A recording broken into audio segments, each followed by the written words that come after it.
I wanted to provide an update on Requity, where we are today. It's been a while since we were posting content regularly. It's actually been about 2 years now, which is so hard for me to believe, and I can't believe how fast time has flown by. But ultimately, made the business decision around 2 years ago that we were in a period of uncertainty and we had rising interest rates. We had a lot of turbulence taking place around us, and we had grown from zero to roughly 30 assets in just a span of about 3.5, 4 years. So we decided let's double down and kind of put the content creation on pause right now and just focus on the portfolio and ensure that we're putting every ounce of our energy into ensuring that there's ultimately success in our investments and the investors feel their investments are being safely operated and business plans are being executed and most importantly the foundation is being laid for future growth as a company, but to ensure that the success is lasting and ongoing. So took a pause on creating content, have been really focused on building the platform out and our property management side of things. And today we're at roughly 70 employees now across the portfolio, which is crazy to think about. But really overall, it feels like we've done a great job at getting that initial foundation in place. We have an awesome bench of leaders that are extremely dedicated day to day. We have amazing on-site teams and managers that are really treating each property like their own business. So I'm really grateful for the team that we have, the culture that we've established, just every day going into meetings or logging into the Slack channel, just seeing just the level of dedication from all fronts has definitely been inspiring and very just awesome to be around. So I think what you learn is that at scale and as you get larger, the one thing that you have the most ability to influence is culture, and trying to bring people in that have your values and promote the right values and things along those lines. And I think that's one thing we've definitely done a good job with, and I feel has been a key piece of our overall success. So thinking through now, okay, over the last 2 years, we haven't acquired nearly as many properties, so we've definitely slowed down a bit. We've also been a lot more active in lending, as some of you may have seen that have been following along with us, and wanted to speak towards our thoughts on what the next evolution of the company looks like. A lot of times in business, they say that what gets you here isn't going to get you there. And I think that's true to us in many ways. I think we have came out of the gate strong. We've been scrappy. We've been sourcing almost all off-market properties, lots of stuff with heavy value add. Haven't shied away from stuff that's operationally intense or complex. And we've been able to figure it out, sometimes through brute strength and just pushing forward and making it happen regardless on what the situation is. But that said, I don't think doubling or tripling the portfolio in the same exact fashion that we've done to get to where we are today would be a good strategic decision for us. I think at a certain point, this gets to be too many people. The principal gets to be too removed from the properties, and principal being me, but also just our key team leads. And I think that overall, that's where things get messy. And I think as you look around in real estate, one truth that I've found for myself to be true is that there's very few examples of companies that have scaled extremely well. Generally, your operations do get better in the beginning as you achieve a certain level of scale and you're able to have more specialized roles and functions within an organization. But then as you keep going up and up, I think you often see that results start to deteriorate. And this has been a problem that we've been contemplating on quite a bit, to think through how do we scale well. And I think when it comes to value add real estate, really the best format in my view is a strong, experienced but still lean team that is very close to the details, that is in the weeds day to day. So we at one point, even on our previous Requity Insight show, we said, our goal was to have 100 quality communities around the country. And I think now that is less likely to be our goal and the general direction that we go in.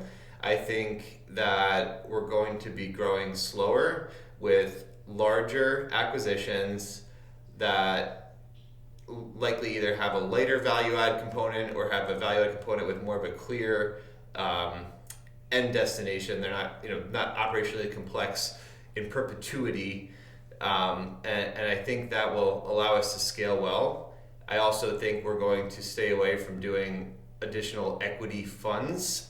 While overall our fund performance have been good, I think that the fund just adds a layer of operational complexity between everything from calculating your overall returns to your making your major capital event decisions and trying to balance the interests of the different investors within the fund. And I think at a large scale, and for some maybe it does make sense, but I think given our objective of simplifying and keeping a lean team that's focused and dedicated, knows each asset inside and out, I just think it's a better format for us to stick with deal by deal when it comes to our equity investments.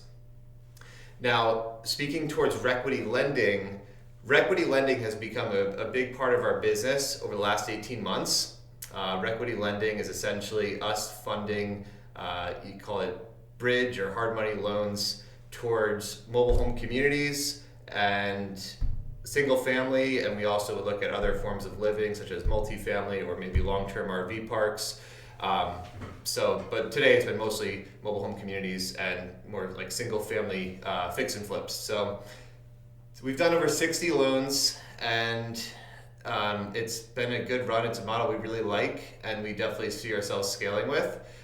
In the debt world, because your returns are the same, or often around the same, overall target returns, we find the fund model does work well because these are shorter duration, fixed return investments. So having diversification is often only a net benefit to the investors. And the fund also, because of the shorter duration loans, can offer liquidity options and things along those lines. So we really like the fund model for the sake of the debt investments. In fact, we're actually working on even converting our fund to a REIT, which has even better tax advantages because investors there then can qualify for up to 20% less taxes on the interest income, which is a huge benefit of having a fund when it comes to the debt world. So why the pivot into lending? I don't know if I'd necessarily call it a pivot, but I've been asked it in that format before, and I think it's more so an expansion into lending. And I think that right now lending will be our bigger, will be more active here for the next year or so, as we probably need, call it another 12 months until we're in a position where we're really pouring in on the acquisition side, at maybe similar paces, again, assuming that the market is supportive of that and conducive to finding quality acquisitions. It's not like we haven't been looking. We're looking a lot, just nothing's been super enticing, and we're also being picky at the same time. So lending for us, we think that there's a huge gap in the marketplace, particularly with these niche asset classes like the mobile home communities and the RV parks. I think when you look at single family fix and flip, admittedly, is very competitive, right? And there's a lot of capital. It's almost becoming institutionalized as an asset class. It's called not just hard money loans, but RTL loans, which are residential transition loans, and there's actually securitizations taking place. So in our case, we found that if you can't beat them, join them to some degree. So for the stuff that is right down the fairway for what makes sense for securitizations, we will actually fund the loans and sell them off to the correspondents because it's harder for us to compete with them with our balance sheet capital. And then for deals that, for whatever reason, make sense for us, whether it's a timing need or a situation or just the borrower likes more flexibility, or there can be a variety of reasons, we'll keep some on the balance sheet. So that's the fix and flip business. When you look at multifamily, you see that there's been a lot of debt funds raised, and you're hearing about the compression in returns. More recently, there's been a lot of talk after NMHC around even preferred equity coming down from a target of maybe 15% to as low as I've heard 12%, which sounds extremely low for preferred equity position, and you're seeing debt funds decreasing their spreads in accordance just because there's an oversupply of capital there. Whereas I think what we find is that most of these funds, a lot of these funds are targeting, call it $10 million plus loan size, right? So they're really built for your larger balance, larger deal loans, and a lot of these funds are competing over the same deals. Whereas we really are in a position where we're building the systems and the infrastructure to be able to support execution and automation of the processes to be able to help us scale on the smaller balance CRE loans. And we think that these are some of the better loans we can make, because a lot of times the smaller balance loans is where you're finding more off-market acquisitions at just great bases. You have really hands-on operators that they're putting serious skin in the game. They're not going out and raising all the money and minimizing their own skin in the game.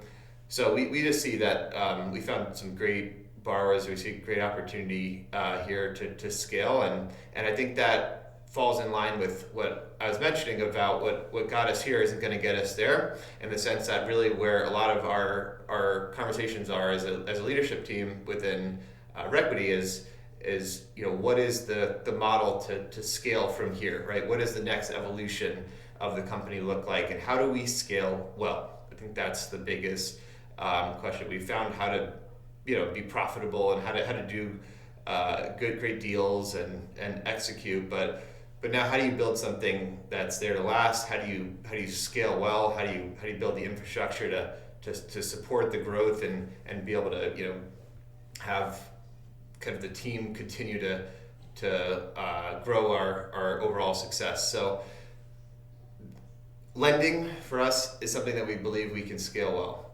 We believe it leverages what we know. We're not just going off appraisals. We're thinking as operators. We're thinking as previous acquisition focused investors, and looking at the basis that we're lending at and making sure we're comfortable with it and understanding the fundamentals, that because we've been on the operation side, we know where the risks are.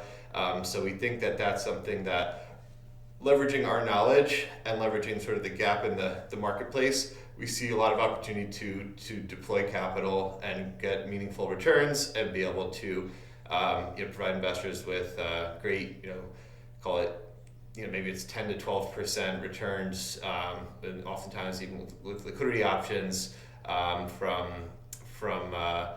these short-term notes. So that's an area that we're certainly excited about, and there's even ways to increase the returns. If we do, as we get larger and get access to more capital, we could also begin to use leverage. So a lot of neat things when it comes to that, and that's really a big focus for us this year.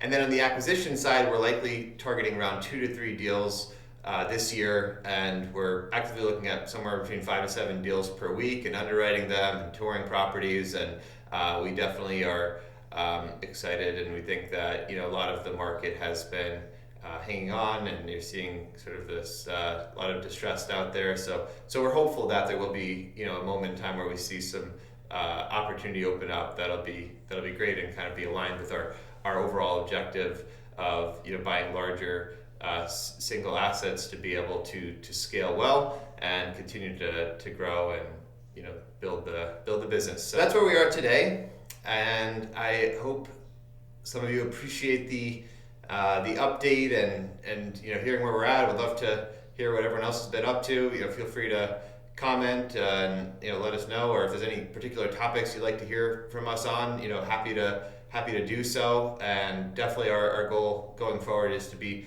a bit more active here and posting more regularly to continue to engage the group. We've had a lot of people continuing to subscribe, continuing to reach out off old videos, so we really appreciate everyone following along and letting us know you're getting some value out of this. So looking forward to what's to come.